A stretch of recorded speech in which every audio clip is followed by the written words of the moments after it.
We're here at the 2016 CROI here in Boston, and we're here with Scott Letendre, who's with the University of California, San Diego, and who is going to talk on neurologic issues and an update on neurologic issues at the CROI, which is still happening. And so we'll be kind of preempting some of that, but this will appear after the CROI is completed. So we can talk about all of what's out there.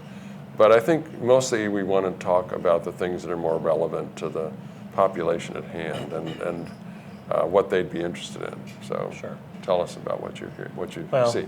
So there's some very good reports this year, and they focus on many of the areas of nervous system disease, ranging from issues relating to how the virus compartmentalizes in the brain and can persist there during therapy, to the timing of initiation of therapy and the effects of that, to new drugs that might have some benefits in the brain and new biomarkers that we might be able to use. So some drugs do cross the blood-brain barrier, others do not. Is that still, I mean, we've had that early on in HIV. Is that still the case? It's still the case, but it's better to think about it more in terms of a spectrum. And since we still mostly use the drugs in combination, it's difficult to be very certain whether if you have one drug that distributes well into the central nervous system across the blood-brain barrier and one less so, whether or not overall the regimen is worse for treating HIV in the brain or better. And that in part is due to a couple of factors. One is that probably the most important thing for controlling HIV in the brain is controlling it in the periphery. And the other is whether or not the virus derives from within the brain or from outside as well. So it's, there's several factors to consider, and particularly when we're looking at cognitive impairment, in which many factors other than HIV can contribute to that. So whether someone's got a history of drug use or head injury or learning disability or a seizure disorder, all of those things could contribute to them having a reduced level of functioning. And HIV may make it worse, but we have to look at the entire person. So do you believe there is specific research going on at this conference that's going to elucidate some of those areas that we can? So nice work is coming out of the University of North Carolina, looking at not only the characteristics of the virus that can compartmentalize in the brain and also the implications that has for eradicating HIV, but how frequently that happens. So their data supports that only seems to happen in about 1 in 20 people. And that's not inconsistent with some of the data that we've seen on CSF viral escape, where the incidence of that disorder, people having detectable virus in CSF when it's undetectable in blood, seems to be somewhere between 5 and 15%. So their data are consistent with the lower end of that only about 1 in 20 people seem to be affected by this compartmentalized virus. I know that we don't typically see a lot of non-drug evaluations and studies and so forth at the CROI, but it seems like there would be a lot of things that people could logically do to improve their cognitive, the potential for reducing the cognitive impairment, such as mind games, that they would play if they're not too, and also just to be active, to read and to stimulate your brain activity, and also maybe foods that they can take or not take. Right. That would be either for or against the advancement of cognitive impairment. Yeah, so particularly with the aging of our population, what we've started to see now is more and more studies linking cognitive problems also to cardiovascular disease and metabolic disorders. And we know for those disorders, they improve if you stop smoking and if you exercise and as you say, if you eat a healthy diet as well. And while those are sort of typical physicians things to say, stop smoking, eat right, exercise, there are some data now showing that that there are benefits from particularly exercise. So several places have exercise interventions that are starting up, and the preliminary data are supportive that they're beneficial. There aren't many data here on the microbiome, but the population of bacteria in the gut, and bacteria and yeast and viruses.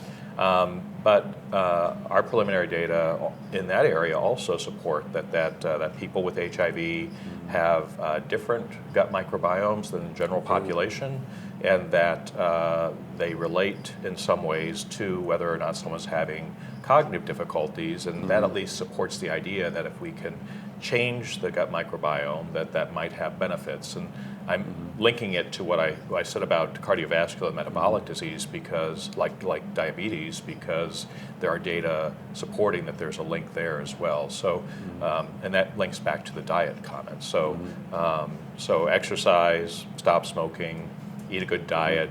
Too early to say take a probiotic, but we're looking at that possibility. Well, we talked about that before. I've just been so personally tied up with so many things that I have out on my plate, exercise, and you were saying also the exercise for you goes down. I think that I feel so much better when I'm more tired now, having even gotten the rest that I'd like to get, than when I'm working out and exercising and putting in a grueling day. So I don't mean that you should become a sort of a special athlete or something. Right. Yeah. But certainly a certain degree of exercise every day seems to be the way to do it.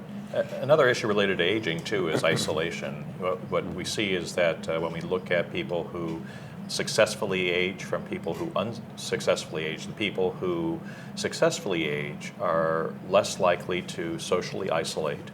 And there's actually now, with the increasing use of smartphones, there's new bioengineering devices that we can use to help assess someone's activity and their adherence to medications and so on and so forth.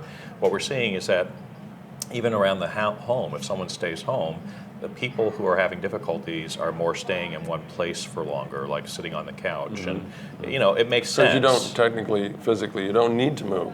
Everything is right there. Right. And that's bad. Right, it is bad for your health. And so it's the old saw about getting up and getting the blood flowing and moving around. And you're right, you don't have to be a professional athlete. It just means having a regular routine in which you do a little walking, or you lift some modest weights, or do something to exercise your body and improve oxygenation. So it looks like that's there's no mystery. No. We knew these things were always good, and they continue to be good. Right. So I think like you said, there's these Fitbits and everything else that are out there and apps and so forth that can play into it, and you can say, you can look at it and say, oh, I'm disappointed in myself today because I didn't seem to get to the numbers I wanted to. Well, we don't want to encourage people to be disappointed in themselves. No. Well, that's another point. I was looking in the abstracts and so forth, and I only saw one study that was identified as mental health. And I know that this kind of, like you were bringing it up with the sedentary depression, et cetera. Why is that? It seems like we should have more studies on it. Well, I think that's been a challenge for a long time. The field gets very interested in appropriately so, in the biological mechanisms by which the brain is injured, in how to assess the brain, whether with neuroimaging or neurocognitive performance or some other metric. And the field has tended to focus on the loss of full ability to learn or to remember, and less so on depression. But depression is very common in people with HIV. Someone from our group from Johns Hopkins, Edward Hammond, showed some nice data in the oral abstract session 2 to 3 years ago that he's now published, linking CSF viral load not to cognitive impairment, but to depression. And so it's very important. It's very common. And it is more common as people get older. So we ought to be looking at it more, but the field has not focused on it as much for a variety of reasons. There's, also not surprising, more and more data are showing that people, even though depression and cognitive impairment are different, occur by different biological processes, some people have both. And if you have depression, you're more likely to have cognitive impairment. But if you have cognitive impairment, you may or may not have depression. So, if someone's depressed and has cognitive impairment, it makes a lot of sense to treat their depression first and see if their cognitive symptoms improve. And I'll just mention there's a nice study from Hopkins that'll be presented that looks at some data or builds on data they found in the lab on paroxetine, one of the antidepressants, showing that it was neuroprotective and actually showing a benefit in people in a small clinical trial. And we don't have many studies like that that actually started in the lab, moved into the clinical trial, and showed benefit for cognitive impairment, not necessarily for depression. So it might be good for us to recommend people get exercising and remember the good things that you should do and not to smoke. And if those things are not possible, to address them with a physician, say, how do we get there? Because I know that I should be doing this. Right. I don't seem to even want to do the exercise. I don't seem to want to get out of the house. So maybe that's the first step, is to have that conversation with the physician. Ask for help, right? I mean, it's the challenge. All of us want to be self-sufficient, right? And we don't want to, many of us don't want to bother other people, and that we're having problems. But the social interaction with our friends, our family is important, and the professional interaction with our physicians, both to engage ourselves, but also to ask for help when we need it or we think we need it. And that your physician may assess you and find the patient and find that you're fine. But there's reassurance in that. And we did hear someone yesterday at one of the sessions talk about how they had a patient who had heard all of this information and was getting older with HIV and got very anxious because someone had done a brain scan, an MRI on him, and it said, well, your findings are abnormal, and got very anxious. And then the physician was in the position of having to treat his anxiety that came up because he had had the brain scan and found that his brain didn't look normal, even though he had been feeling, I guess, all right. They must have had a reason for doing the brain scan. A negative placebo effect. Yeah, so I mean, we have to be thoughtful as physicians and patients about, not unduly worrying people about their health if they're doing fine. But again, if we start with, if the patient feels like they're having a problem, mention it to your physician and ask for help. And maybe the help will be, no, I think you're doing great. You don't need to worry about that. I think, you're suppressed, your numbers look great, you're functioning, your level of functioning has not declined, everything's fine. Or maybe they'll do an assessment and find that there's something that's treatable and go on from there.